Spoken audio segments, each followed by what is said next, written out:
Hello, I have with me Santosh. He is the Deputy GM, Product Management Department from Comviva. Welcome, Santosh. Pleasure to be here. Thanks.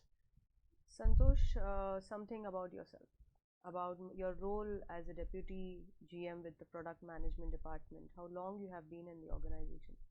So from 2018, I've been associated with Comviva. It's been more than a year now, and I head the product management function for the messaging business, which is one of the product units within Comviva.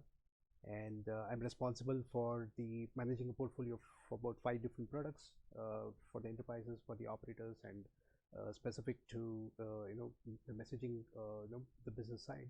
And so one is the regular business as usual in terms of how the product has to be evolved. Second is what is the innovation element that that kind of differentiates us. Third is what kind of new product initiatives that we can drive to keep ourselves on the toes in terms of facing the market and addressing the product market fit.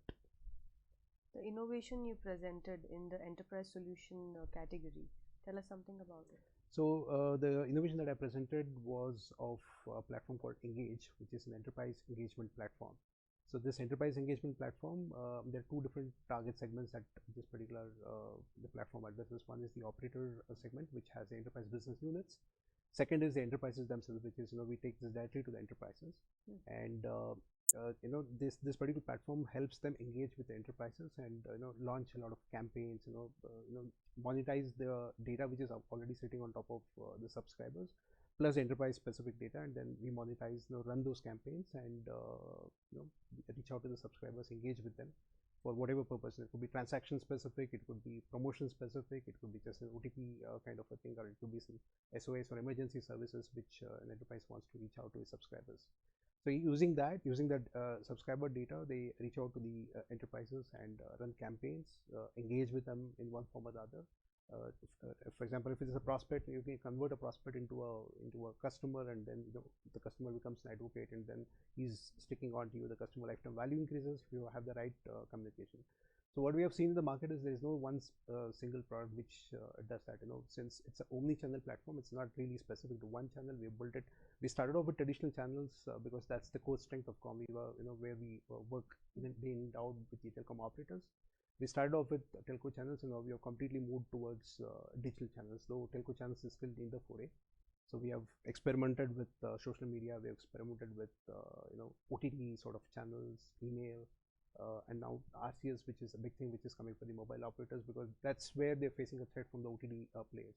So we're doing a lot of POC and pilots around that, and we're working with the operator in terms of how they can leverage RCS as a channel. And though it's picking up by 22, 23, I think we will have that as one of the innovative thing in the market.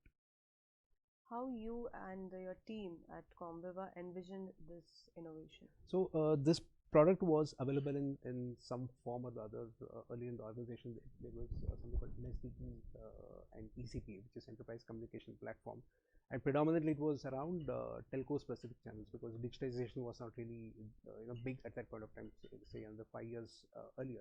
Now digitization has improved. There are about 2.5–3 billion mobile subscribers. There are about 5 billion internet users in the world, and they're looking at digital channels. So millennials has a different taste. Your baby boomers has a different taste. Now, how do you cater to different segments? That's where we started thinking. We started applying the design thinking principles in terms of what is it that we can do to address each of these segments. And what we have seen in the market is subscribers are bombarded with a lot of communication, in various forms, in various channels. Could be email, could be SMS. I think you would also experience that in some form or the other. Now, some of these promotions are really annoying because they are not relevant to me, but I still get bombarded. So how do I address that problem? How do I ensure that enterprises get the real bang for their buck? Because of the marketing spend, the ROI has to really go up. They are sitting on the subscriber database, but they don't know how to tap it, and what kind of promotions, what kind of content that needs to be done. Again, there are regulatory specific things. You cannot send out promotions in a specific time. There's quite time applied, and there's D&D sort of a thing which is there in every country, right? It could be opt-in or opt-out. And following those, applying those principles, how do you reach out to your subscribers, monetize the data that is already available, and still increase your customer stickiness. In one way, you're also impacting the social, because you're working with NGOs, you're working with emergency SOS sort of vendors in that way. plus obviously your business KPIs are getting impacted because operators are finding getting incremental revenue because you have a platform where voice and data was one of the earlier channels of reaching out to your subscribers. Now there's another way, right? Because that is kind of shrinking. The voice and data is coming down because it is completely commoditized now, and there's no differentiation that operator can offer. The only way is to have an additional incremental revenue or a different source of which you can reach out to your enterprises and subscribers. You must be having competition in the market for the solution. How you deal with it? So honestly, there is no single competition that we say that which offers end-to-end for array of the things that we are offering. Competition is existing in some form or the other in bits and pieces. For example, somebody is just offering one of the channels, social specific thing. Some of the players, for example, Indian-based as well as local niche vendors are offering in some space. Now again, so ours is completely API-driven platform where we integrate with the subscriber, the telco-specific systems as well as enterprise-specific systems. So that's one. Second is it's completely omni-channel, and we are trying to automate the entire workflow. Right? For example, you reach out to your subscriber over email as the first thing. Once a subscriber comes onto your website, registers, so he gets an email. So that's one. Second is you engage with him further. Say, for example, it's a chatbot, you reach out to him, or if you have his Facebook or Twitter handler, you reach out to him with the promotions.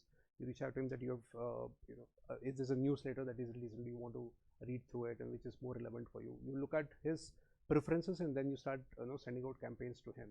So that's how we are kind of monetizing. So it's completely automated, through a workflow or the journey builder for the user.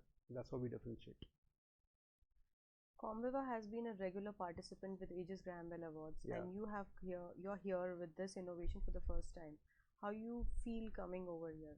So I've spoken to some of my colleagues, my marketing spoke. I think Comviva has been a regular participant for the last 5-6 years, if I'm not aware. I think we have also been winning awards, and hopefully today also will win something. I think the presentation went good.